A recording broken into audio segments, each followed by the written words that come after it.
போன ஆண்டு நம்முடைய அரசு கணக்குப்படி கிட்டத்தட்ட 8 லட்சத்துக்கும் மேற்பட்டு பக்தர்கள் இந்த சித்திரை விழாவில் கலந்து கொண்டு சுவாமியுடைய தரிசனத்தை சிறப்பான முறையில் பார்த்திருக்காங்க. அதே மாதிரி இந்த ஆண்டு கூட வரக்கூடிய பக்தர்களுடைய பாதுகாப்பு மனதில் வச்சுக்கொண்டு இந்த ஆலோசனை கூட்டத்தில் சிறப்பான நடவடிக்கைகள் ஏற்பாடு பண்ணுறதுக்காக மதுரை மாவட்ட நிர்வாகத்திலிருந்து நிறைய முயற்சிகள் எல்லாமே நாம் எடுத்திருக்கோம். இந்த வாட்டி வரக்கூடிய பக்தர்களுக்கு எந்த ஒரு நெரிசல் ஏற்படக்கூடாது என்ற ஒரு காரணத்தினால் போன வாட்டி 75 எண்ணிக்கையில் சிறப்பு வாகனங்கள் டிஎன்எஸ்டிசி மூலமாக நாம் ஏற்பாடு பண்ணியிருந்தோம். இந்த வாட்டி நம்மளுக்கு தேர்தலுக்காக வந்திருக்கக்கூடிய பக்தர்கள் சித்திரை திருவிழாக்கு இருந்து போகிற வாய்ப்புள்ளதால் அவருடைய தேவைகள் மனசில் வச்சுக்கொண்டு இன்னும் கூடுதலாக 50 எண்ணிக்கையில் ஒட்டுமொத்தமாக 125 வாகனங்கள் நம்ம அழகார் கோயில்களுக்கு சென்றதுக்காக நாம் ஏற்பாடுகள் பண்ணியிருக்கோம். இந்த பக்தர்கள் அங்கே சென்றபோது பார்க்கிங் லாட்டிலிருந்து கோயிலுக்கு கூட்டிட்டு போகிறதுக்காக மினி பஸ் வசதிகளை கூட நாம் மாவட்ட நிர்வாகத்திலிருந்து இந்து அறநிலைத்துறை சார்ந்த அலுவலர்களோடு இணைந்து இந்த வேலைகள் எல்லாமே நாம் பண்ணியிருக்கோம். குறிப்பாக 1ஆம் தேதி 1/5/2026 அதிகாலை 5:35 5:45 மணி நேரத்துக்குள்ளார நடக்கக்கூடிய சுவாமி கள்ளழகர் வைகை ஆற்றில் இறங்கக்கூடிய அந்த வைபவத்தை பார்க்கறதுக்கு ஏராளமான பக்தர்கள் மதுரை மாநகரத்துக்கு நோக்கி வருவார்கள். அவர்களுக்கு தேவை இருக்கக்கூடிய ஏற்பாடுகளுக்காக மதுரை மாநகராட்சி மற்றும் மதுரை மாநகர காவல் அலுவலர்களோட ஒரு விரிவான ஒரு ஆலோசனை கூட்டத்தை இன்று தினம் நாம் ஏற்பாடு பண்ணியிருக்கோம். இன்னைக்கு பேசியிருக்கோம். காவல்துறை பொறுத்தவரை பக்தர்களுக்கு நிற்கிறதுக்காக பாதுகாப்பான பேரிகேடு வசதிகள் எல்லாமே நம்ம சைடில் இருந்து பண்ணுறதுக்காக ஏற்பாடுகள் பண்ணிட்டு இருக்கோம். அது மட்டும் இல்லாமல் மதுரையில் நடக்கக்கூடிய இந்த உலக புகழ்பெற்ற நிகழ்ச்சிக்காக தெற்கு மண்டலத்திலிருந்து கிட்டத்தட்ட 2500க்கும் மேற்பட்ட காவலர்கள் இந்த ஒரு க்ரௌட் ஆக்டிவிட்டி கவுண்டர் ஆக்டிவிட்டீஸ்க்காக நான் கூப்பிட போகிறோம். அது மட்டும் இல்லாமல் 15க்கும் மேற்பட்டு காவல் கண்காணிப்பாளர்கள் 50க்கும் மேற்பட்டு துணை காவல் கண்காணிப்பாளர்கள் தெற்கு மண்டலத்திலிருந்து அலுவலர்கள் மதுரைக்கு வருவார்கள். அது மட்டும் இல்லாமல் மதுரை மாநகராட்சி சார்பில் கோரிப்பாளையம் பகுதியில் இருக்கக்கூடிய அனைத்து இலுமினேஷன் ஆக்டிவிட்டீஸுக்காக ஸ்ட்ரீட் லைட் மட்டும் இல்லாமல் கூடுதலாக காவலர்கள் சென்ற நிகழ்ச்சிகளில் இருக்கக்கூடிய அவருடைய கருத்துக்கள் எல்லாம் மனதில் கொண்டு இந்த வாட்டி கூட கூடுதலான வகையில் ஸ்ட்ரீட் லைட்ஸ்கள் அண்ட் எலக்ட்ரிக்கல் ஃபிக்சர்ஸ்கள் போடுறதுக்கு நாம் நடவடிக்கைகள் எடுத்திருக்கோம். அது மட்டும் இல்லாமல் மாநகராட்சியிலிருந்து தூய்மை பணிக்காக 600க்கும் மேற்பட்டு தூய்மை பணியாளர்கள்னா வைக்கிறதுக்காக கூட நாம் முயற்சி எடுத்திருக்கோம்.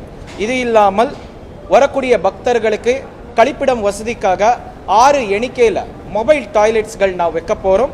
அது மட்டும் இல்லாமல் மெடிக்கல் டீம்ஸ்களுக்காக கிட்டத்தட்ட 10 எண்ணிக்கையில் 2 எண்ணிக்கையில் அட்வான்ஸ் லைஃப் சப்போர்ட் ஆம்புலன்ஸ் 8 எண்ணிக்கையில் பேசிக் லைஃப் சப்போர்ட் ஆம்புலன்சஸ்கள்னா ஸ்ட்ராட்டஜிக் வாண்டேஜ் பிளேசஸ்கள்னா வைக்கிறதுக்காக நான் முடிவு பண்ணியிருக்கோம்.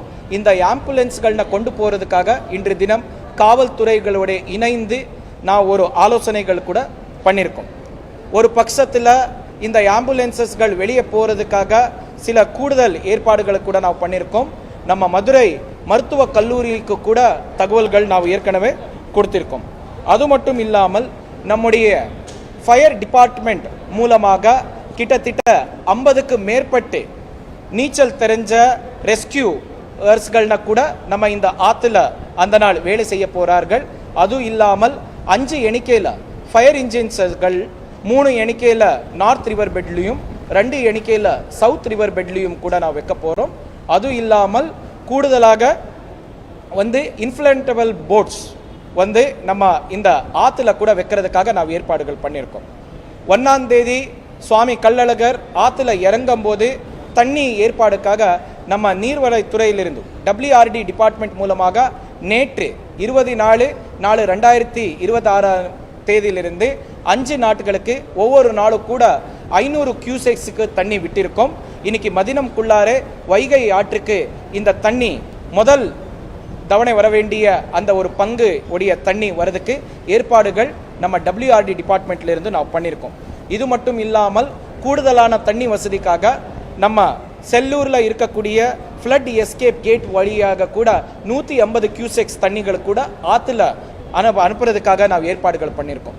இதே நேரத்தில் மதுரை மாவட்ட மக்களுக்கு ஒரே ஒரு வேண்டுகோள், ஆற்றுல சில இடங்களில் ஆழமான பகுதிகள் இருக்கிறதுனால தயவு செய்து பாதுகாப்பாக இருக்க வேண்டும் என்ற ஒரு வேண்டுகோளை கூட இந்த நேரத்தில் மக்களுக்கு நான் சொல்ல விரும்புகிறேன்.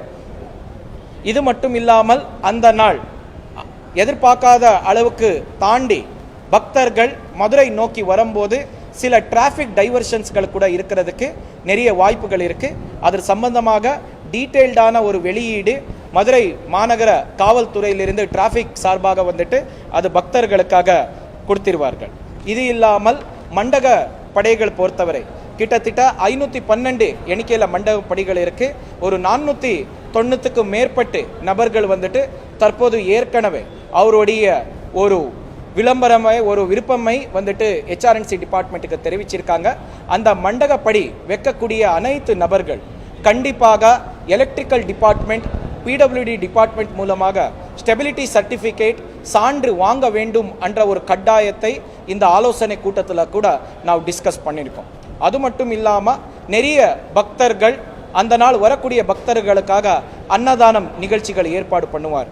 அந்த அன்னதானம் நிகழ்ச்சி ஏற்பாடு பண்ணக்கூடிய நபர்களுக்கு ஒரே ஒரு வேண்டுகோள், தயவு செய்து நம்முடைய உணவுத்துறை சார்ந்த அலுவலர்கள் வரும்போது அவர்களுக்கு ஒத்துழைப்பு தந்து உங்களுடைய சாப்பாடு உடைய திறன் தெரிஞ்சுக்கிறதுக்காக ஒத்துழைப்பு அளிக்க வேண்டும் என்ற ஒரு விஷயத்தை கூட இந்த நேரத்தில் நான் சொல்ல விரும்புகிறேன்.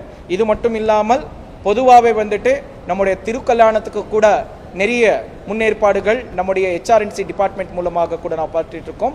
அண்ட் மதுரை டிஸ்ட்ரிக்ட் அட்மினிஸ்ட்ரேஷன்லிருந்து போலீஸ் டிபார்ட்மெண்ட் உடைய ஒத்துழைப்புடன் அனைத்து துறையுடைய அலுவலர்களுடைய உதவியுடன் வருகின்ற இந்த புகழ்பெற்ற சித்திரை திருவிழா வெற்றிகரமாக எந்த ஒரு சம்பவம் இல்லாமல் நடத்துறதுக்காக மதுரை மாவட்டத்துடைய ஒரு நோக்கமாகும். அந்த நோக்கத்துடைய திசையில் இந்த ஒரு ஆலோசனை கூட்டம் இன்று தினம் நாம் நடத்தியிருக்கோம்.